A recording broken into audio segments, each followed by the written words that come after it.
આપણે પર્યાવરણીય પ્રદૂષણ એ પાઠ આજે ભણીશું।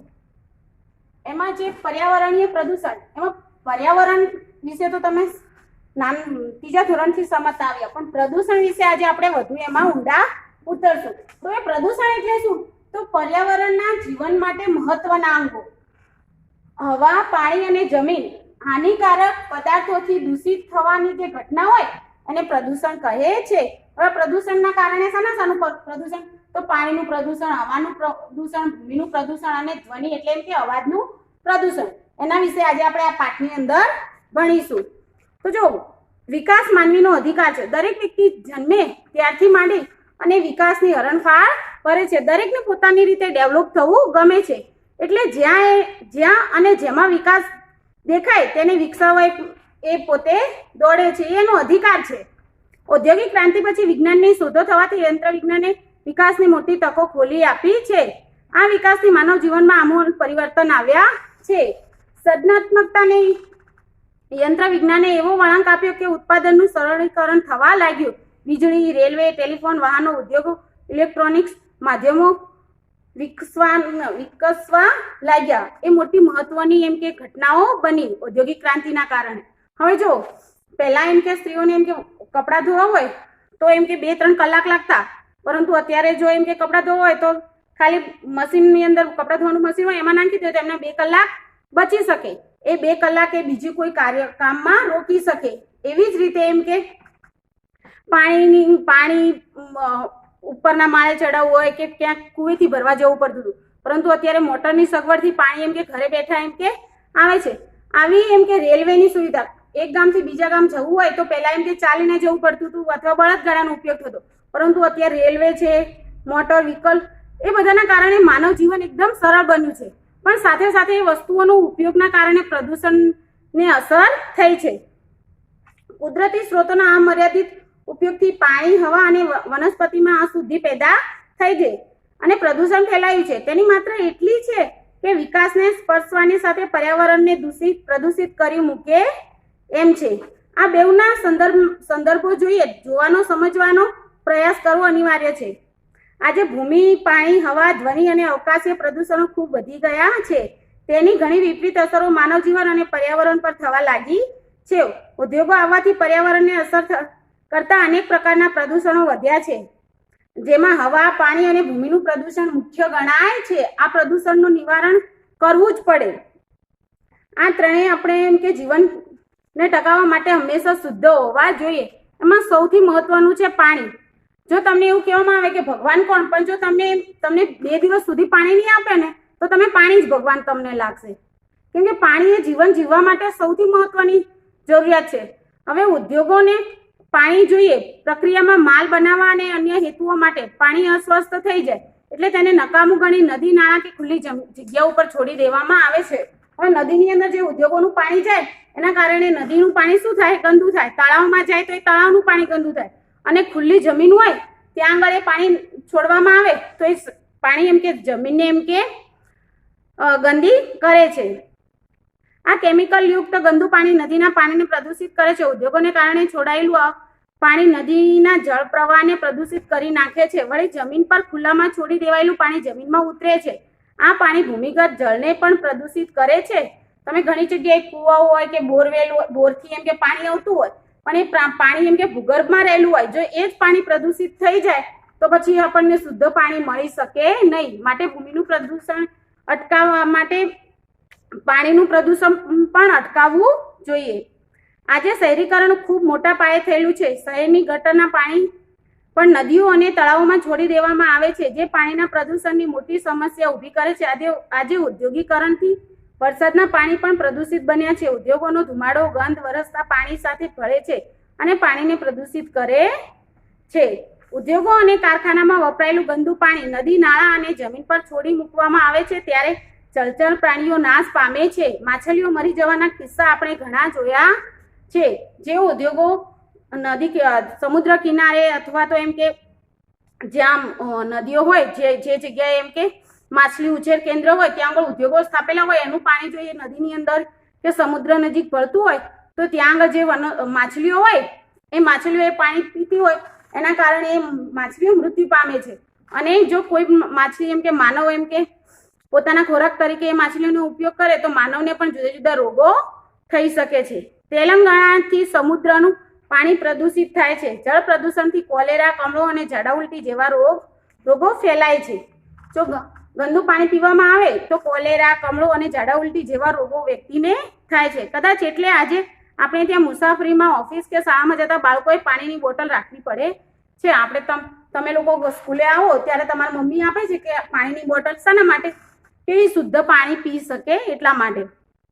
આપણી ઘણી નદીઓ ગટર સમાન બની ગઈ છે. નદીઓમાં ગંદા પાણી ખેતી માટે વપરાય છે. આને પરિણામે ઉત્પન્ન થતા પાક, ઘાસચારો, શાકભાજી પ્રદૂષકોથી ભરેલા હોય છે. હવે જો શુદ્ધ પાણીથી અનાજ વાવવામાં આવે તો એ અનાજની ગુણવત્તા વધુ હોય છે, પરંતુ જો ગંદુ પાણી વાપરવામાં આવે તો જે અનાજ ઉત્પન્ન થાય છે એ પણ એમ કે પ્રદૂષકોથી ભરેલું હોય છે. દરેક વર્ગની વ્યક્તિ કે રાજકારણી, ખેડૂત, ઉદ્યોગપતિ, શિક્ષિત વ્યક્તિ, કારીગર કે કર્મચારી પ્રજાના હિત વિરુદ્ધ ચેડા કરતા જરા પણ અચકાતા નથી. ઉદ્યોગોના પાણીને શુદ્ધ કરી નદી નાળામાં છોડવા જોઈએ. સરકારે ઉદ્યોગો ઉપર કડક નિયંત્રણ રાખવું જોઈએ. આપણે પાણીનો વિવેકપૂર્વક ઉપયોગ કરવો જોઈએ. સરકારે એમ કે નક્કી જ કરવું જોઈએ કે ભાઈ કોઈ બી એમ કે એવા મશીનો બનાવવા જોઈએ કે જેના કારણે ઉદ્યોગોમાંથી જે કેમિકલ વાળું પાણી આવતું હોય એને શુદ્ધ બનાવી અને પછી જ નદીની અંદર એમ કે જાય. કચરા વાળું કે પ્લાસ્ટિક વાળું કે કેમિકલ વાળું કોઈ પાણી હોય તો એ નદી, તળાવ કે સમુદ્રની અંદર જઈ શકે નહીં. હવે હવાનું પ્રદૂષણ આ પણ ખાસ મહત્વનું છે. આજે પાણીની જેમ હવાના પ્રદૂષણે પણ જગતમાં મોટી સમસ્યા ઊભી કરી છે. દરેક શહેરો અને કેટલાક ગ્રામ્ય વિસ્તારોમાં ચોક્કસ પ્રકારના ઉદ્યોગો વિકાસ પામ્યા છે. ઉદ્યોગોમાંથી છોડવામાં આવતા ગેસ, ધુમાડા હવામાં ભળતા હવાનું પ્રદૂષણ થાય છે. તમે ઘણી વખત જોયું હશે, કોઈ ફેક્ટરી, ઉદ્યોગો હોય ને એની ઉપર ચીમનીઓ હોય, એના ઉપરથી ધુમાડા નીકળતા જ હોય છે જે હવામાં ભળે છે અને હવાને પ્રદૂષિત કરે છે. આજે ખનિજ તેલનો ઉપયોગ પણ ખૂબ વધી ગયો છે. પેટ્રોલ અને ડીઝલથી ચાલતા વાહનો હવામાં ધુમાડો અને ઝેરું વાયુઓ એમ કે ઉમેરે છે. અમે હમણાં થોડા સમય પહેલા જ નોર્વે, યુરોપની અંદર આવેલો છે, સ્વીડન, નોર્વે જે જોડે જોડે આવેલા દેશ, એમાં નોર્વેની અંદર મોટા ભાગની ગાડીઓ ઇલેક્ટ્રિક છે, જે બેટરીથી ઇલેક્ટ્રિક, સોલર દ્વારા કે ઇલેક્ટ્રિક બેટરી દ્વારા ચાલે છે. એમને ઈંધણ તરીકે પેટ્રોલ, ડીઝલની બહુ ઓછી જરૂર પડે છે. આવી ગાડીઓ વિકસાવવામાં આવે તો હવાનું પ્રદૂષણ એમ કે હલ કરી શકાય છે થોડું ઘણું. હવે હવાની અંદર કયા કયા ઝેરી વાયુઓ છે તો જો નાઇટ્રસ ઓક્સાઇડ, કાર્બન મોનોક્સાઇડ, બેન્ઝાપાયરીન અને કાર્બન ડાયોક્સાઇડ ભળે છે, જેથી હવામાં આવા વાયુઓનું પ્રમાણ ખૂબ વધી ગયું છે. આજે જંગલો પણ મોટા પ્રમાણમાં કાપવાથી પ્રદૂષણ વધી રહ્યું છે. વૃક્ષો અને વનસ્પતિ ઓછી થતા હવામાં ધૂળના રજકણો ભળે છે. વૃક્ષો શું કરે તો કાર્બન ડાયોક્સાઇડ પોતે શ્વાસમાં લે અને ઓક્સિજન આપે છે. ઇવન તમે તુલસીની અંદર એવું છે કે તુલસી 24 કલાક ઓક્સિજન આપે છે. માટે એવું કહેવાય છે કે ઘરના આંગણે એમ કે તુલસી હોવું જોઈએ. વૃક્ષો ઓછા થવાથી ઝેરી વાયુ કાર્બન ડાયોક્સાઇડનું પ્રમાણ વધવા લાગ્યું છે, જેને લીધે ગ્લોબલ વોર્મિંગ જેવી મોટી સમસ્યા ઊભી થઈ છે.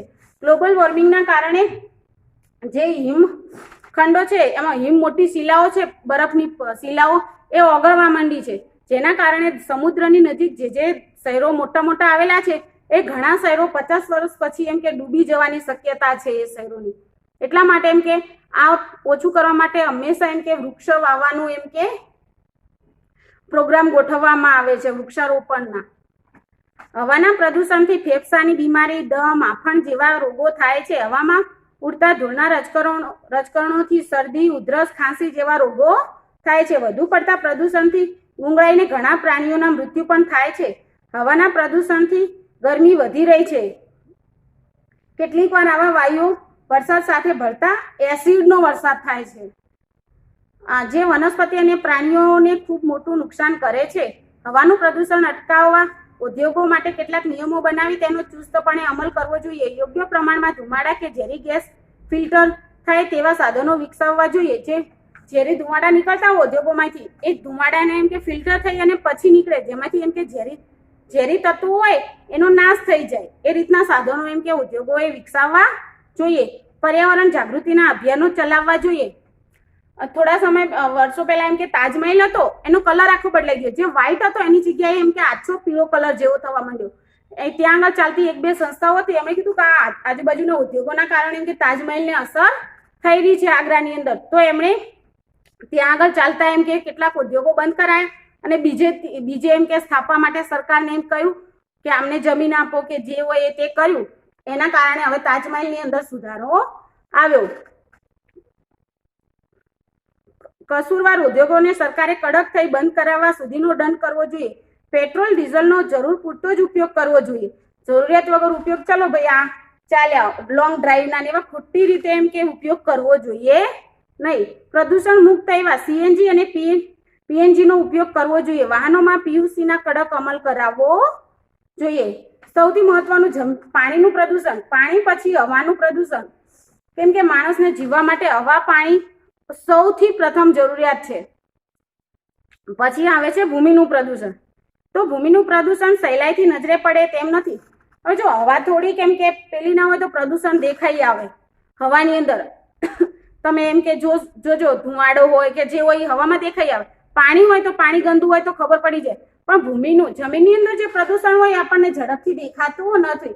એની ચકાસણી કરવા માટે લેબની અંદર એમ કે જવું જોઈએ અને ભૂમિના તત્વો એમ કે હોય જે પોષક તત્વો એ જમીનની અંદર છે કે નહીં એ ચકાસવામાં આવે છે. નજરે પડે તેમ નથી, છતાં આજે વિકસતા વિશ્વમાં ભૂમિનું પ્રદૂષણ ખૂબ મોટા પ્રમાણમાં વધવા પામ્યું છે. વિકસેલા ઉદ્યોગો અને ગટરના પાણી ખુલ્લી જમીન પર છોડી દેવાતા તે જમીનને બગાડે છે. ઉદ્યોગો અને કારખાનાવાળા જરૂર હોય તેના કરતાં વધુ જમીન પ્રાપ્ત કરે છે, જે એમના કહેવા પ્રમાણે ભવિષ્યના વિકાસ માટે હોય છે.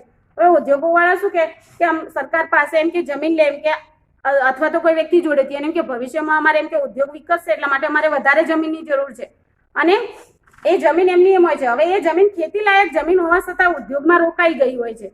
તો ખેતીનો તો અનાજ એટલું ઓછું જ ઉત્પન્ન થવાનું છે ને. ઉદ્યોગોનો વિકાસ સારી ખેતી લાયક જમીન ઉપર થાય છે ત્યારે તે જમીનને નુકસાન કરે છે. ઉદ્યોગો પોતાને નકામો ઘન કચરો જમીનમાં નાખી રાખે છે. આજે પોલિથીન, પ્લાસ્ટિકનો ઉપયોગ ખૂબ મોટા પ્રમાણમાં થવા લાગ્યો. પ્લાસ્ટિક જમીનમાં ભળતું નથી અને જમીનને બગાડે છે.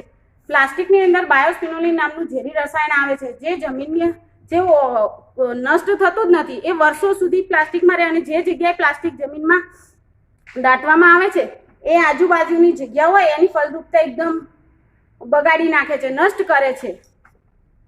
શહેરી કચરો જેમાં ખોખા, પ્લાસ્ટિક, સ્ક્રેપ અને રાસાયણિક પદાર્થો હોય છે જે ઊંડી સારી જમીનો ખેતરોમાં પડે અને જમીન દૂષિત કરે છે. ખેડૂતો દ્વારા વધુ ઉપજ માટે રાસાયણિક ખાતરોનો પણ ખૂબ બહોળા પ્રમાણમાં ઉપયોગ થઈ રહ્યો છે. રાસાયણિક ખાતરોનો જેટલો બને એટલો ઓછો એમ કે ઉપયોગ કરવો જોઈએ, જે જમીનને બગાડવામાં અને પર્યાવરણને નુકસાન કરવામાં મોટો ભાગ ભજવે છે. આજે ઉદ્યોગો અને ગટરના પાણીનો ઉપયોગ ઉપજાઉ જમીનમાં થવાથી તેમાં પાકતા અનાજ, શાકભાજી દૂષિત હોય છે, જેના લીધે ક્ષય અને હાડકાના રોગો થાય છે. જો હાડકાના રોગો એમ કે પ્રદૂષિત અનાજ અને શાકભાજી ખાવાથી થાય છે. ઉપજાઉ જમીન ઓછી થતાં અનાજની તંગી સર્જાવવાની શક્યતાઓ ઊભી થઈ છે. જમીનમાં તે ઉમેરાતા પ્લાસ્ટિક અને કારખાનાના પાણી સૂક્ષ્મ જીવાણુઓનો નાશ કરે છે. ઉદ્યોગોનો ઘન કચરો પણ સૂક્ષ્મ જીવાણુઓનો માટે ઘાતક બની રહ્યો છે. આ જીવાણુઓ જમીનને ઉપજાઉ બનાવે છે પરંતુ તેના નાશથી જમીન બિન ઉપજાઉ બની જાય છે. જ્યાં રાસાયણિક ખાતરોનો વધુ પડતો ઉપયોગના કારણે અળસિયા, તમે સાંભળ્યું હશે, જે ખેડૂતના મિત્રો કહેવાય, તો એ અળસિયાનો નાશ થાય છે. આપણે ભૂમિ પ્રદૂષણને અટકાવી શકીએ તેમ છીએ. આપણે પ્લાસ્ટિક અને કેમિકલનો ઉપયોગ જરૂર પૂરતો જ કરવો જોઈએ. હવે પ્લાસ્ટિકની થેલીઓનો જગ્યાએ કાપડની થેલી લઈને બજાર કે તમારે જે બી કંઈક લેવું હોય તો એના માટે કાપડની થેલી વાપરવામાં આવે તો પ્લાસ્ટિકની થેલીનો ઉપયોગ નહીં થાય, તો એટલી એ વેસ્ટ ઓછી થશે. ઉપજાઉ જમીનમાં ઉદ્યોગો સ્થાપવા ન જોઈએ. જે જગ્યાએ ફળદ્રુપ જમીન હોય ત્યાં આગળ ઉદ્યોગો ના સ્થાપવા જોઈએ, પરંતુ જ્યાં આગળ એમ કે જમીનમાં પાણી ના હોય કે જે જગ્યાએ રણ પ્રદેશ જેવું હોય ત્યાં આગળ એમ કે ઉદ્યોગો સ્થાપવામાં આવે તો વાંધો આવે નહીં. પર્યાવરણનું જતન કરવું જોઈએ. રાસાયણિક ખાતરને બદલે જૈવિક ખાતરો, દેશી ખાતરો વાપરવા જોઈએ. જંતુનાશક દવાઓ ઓછા પ્રમાણમાં ઉપયોગમાં લેવી જોઈએ. નકામા પ્લાસ્ટિક અને ઘન કચરાને બાળીને કે રિસાયકલ કરી તેનો નાશ કરી કે ફરી ઉપયોગમાં લેવા જોઈએ. પરંપરાગત સ્ત્રોતો તેનો ઉપયોગ કરવો જોઈએ. લીલો પડવાશ જેવી નવી ટેકનોલોજીનો ઉપયોગ કરવો જોઈએ જે પાણી પણ બચાવે અને પ્રદૂષણ પણ રોકે, જેમ કે ટપક સિંચાઈ પદ્ધતિ, ફુવારા પદ્ધતિ વગેરે. હવે ધ્વનિ પ્રદૂષણ. તો ધ્વનિ પ્રદૂષણ, ધ્વનિ એટલે એમ કે અવાજનું પ્રદૂષણ. વાયુ અને જળ પ્રદૂષણ ઉપરાંત ધ્વનિ ઘોંઘાટ અવાજ પ્રદૂષણ પણ ખૂબ વધી ગયું છે. કારખાનામાં ચાલતા યંત્રો, વાહનોના કારણે જે અવાજ થાય છે તે ઘણો ઊંચો હોય છે, જે અવાજનું પ્રદૂષણ ઊભું કરે છે. આપણી પ્રજા અને સમગ્ર વિશ્વની પ્રજા ઉત્સવ પ્રિય છે. આજે સમગ્ર વિશ્વમાં અનેક ઉત્સવો ઉજવાય છે, જેમાં મોટા લાઉડસ્પીકરો, પછી બેન્ડ વાજા, ઢોલ વગેરે વગાડવાથી ડીજે દ્વારાથી ધ્વનિનું પ્રદૂષણ થાય છે. ચૂંટણી કે રમતોમાં વિજયી થવાની મોટા પ્રમાણમાં ફટાકડા ફોડવા, વાજિંત્રો વગાડવાથી ધ્વનિનું પ્રદૂષણ થાય છે. શહેરોમાં બસ, રિક્ષા, દ્વિચક્રીય વાહનો મોટા પ્રમાણમાં છે. અયોગ્ય જગ્યાએ પાર્કિંગ કરવાથી આ વાહનોનો ભરાવો થાય છે, જે ધ્વનિનું પ્રદૂષણ ફેલાવે છે. રોડની બંને બાજુ તમે ઘણી વખત જુઓ કે વૃક્ષો વાયેલા હોય છે. એની પાછળનું કારણ કે પ્રદૂષણને એમ કે એ સોલ્વ કરે, એના સિવાય એ ધ્વનિને પ્રદૂષણ હોય એને પણ એમ કે વૃક્ષો અટકાવે છે. ધ્વનિના પ્રદૂષણથી ઘોંઘાટના કારણે બહેરાશ આવે છે. ઉપરાંત માનસિક સ્વાસ્થ્ય ઉપર પણ વિપરીત અસર થાય છે. ચીડિયાપણું વધી જાય છે. વધુ પડતા આવવાથી પ્રકૃતિ પર પણ વિપરીત અસર પડે છે. ઘણા એમ કે સૂક્ષ્મજીવો અને કીટકો હોય છે જે એમ કે ધ્વનિ પ્રદૂષણના કારણે નાશ પામે છે. હોસ્પિટલ, શાળા કે દવાખાના પાસે નો હોર્ન કે સાયલેન્સ પ્લીઝ જેવા ચિહ્નો મૂકવામાં આવે છે. તે ખરેખર ધ્વનિ પ્રદૂષણની જે ભયાનકતા છે એ દર્શાવે છે. નાગરિકે પોતે જ સમજે એ જ એનો ઉપાય છે. આપણે ઉત્સવો, પ્રસંગો દરમિયાન વધુ પડતા અવાજ કરતા વાજિંત્રો વગાડવા ના જોઈએ, ફટાકડા ન ફોડવા જોઈએ, વાહનો યોગ્ય સમયે સર્વિસ કરાવવા જોઈએ, પીયુસીના નિયમો ખૂબ કડક બનાવવા જોઈએ, વસ્તી ગીચતાને નિયંત્રણમાં રાખવી જોઈએ, ઉદ્યોગોને અવાજને નિયંત્રિત કરવા વનીકરણ કરવું જોઈએ. વનીકરણ એટલે વધુ વૃક્ષો વાવવા જોઈએ. વાહનોના અવાજને ઘટાડવા રસ્તાઓની આજુબાજુ વૃક્ષો ઉગાડવા જોઈએ, રસ્તાઓ પહોળા બનાવવા જોઈએ, વધુ પડતા ટ્રાફિકની સમસ્યા હોય ત્યાં વન વે બનાવવા જોઈએ. આપણી સમય સૂચકતા અને સમજદારી જ આપણને પ્રદૂષણથી બચાવી શકશે. આ પ્રદૂષણ છે એ માનવ નિર્મિત છે, માટે એને માનવે જેમ કે એનાથી ઉકેલ લાવવો જોઈએ. પાણી કેટલું અમૂલ્ય છે એ સૌને સમજાય છે, છતાં મિનરલ વોટર ખરીદતી વખતે આપણે પાણીની કટોકટી ગંભીરતાથી લેતા નથી. આપણે મિનરલ વોટર લઈએ એ આપણને ખબર છે કે પાણી મિનરલ વોટર લઈએ આપણે એટલામાં તો એમ કે આપણે શું કરીએ કે ભાઈ મિનરલ વોટર છે વધારે બગાડવું ના જોઈએ, પણ જે આપણે કપડાં ધોવા માટે કે જે બીજું ઘરનું કામ માટે જે પાણી આવતું હોય મ્યુનિસિપાલિટીનું, કે એ આપણે ધમ મચાવીને વાપરીએ. એવું કરવું જોઈએ નહીં. પાણીની ખૂબ જ કટોકટી છે. ગાંધીજીએ કીધું છે કે જળ, જમીન અને જંગલ એ સામુદાયિક સ્ત્રોત છે, એની ઉપર સૌનો સમાન હક છે. એ વેપારની વસ્તુ બનાવવી નૈતિક ગુનો છે. માનવ નિર્મિત સમસ્યાઓમાં પાણીનું પ્રદૂષણ સૌથી પ્રથમ છે. એનો ઉત્તર શોધવો આપણી સહિયારી સામૂહિક જનચેતનાની જવાબદારી બની ગઈ છે. આજે પ્રદૂષણ માટે તમામ લોકોએ પોતાની જવાબદારી સમજી તેને સ્વસ્થ અને તંદુરસ્ત બનાવવા યોગ્ય ઉપાયો કરવા જ પડશે. એ આપણી જવાબદારી છે, કારણ કે આપણે જો પર્યાવરણને સાચવશું તો ભવિષ્યમાં પર્યાવરણ આપણને સાચવશે. પાણી તો એવું કહેવાય છે કે વર્ષો પછી એમ કે 50-100 વર્ષ પછી એમ કે જે વ્યક્તિને જેટલી તરસ હશે ને એના કરતાં એને અડધું પાણી જ મળશે પીવા માટે. નાહવાની, કપડાં ધોવાની, બીજી તો વાત જ પતી ગઈ. પીવાનું પાણી અને 1 ગ્લાસની તરસ હશે તો એને અડધો જ ગ્લાસ પાણી. તો તમે વિચાર કરો, સૌથી વધારે જરૂરિયાત હોય અત્યારે તો પાણીને, સારા પાણીને એમ કે સંગ્રહ કરવાની, એને સાચવવાની. અને આમ આ પ્રદૂષણ છે પછી પાણીનું હોય, હવાનું હોય, ભૂમિનું હોય, ધ્વનિનું, એ પ્રદૂષણ માનવ નિર્મિત છે. માટે આપણે જ સમજદારી કેળવી અને એ પ્રદૂષણ ઘટાડવું જોઈએ. હવે મિત્રો, આ પાઠનું જે સ્વાધ્યાય છે એ ચોપડામાં લખી લેવાનું.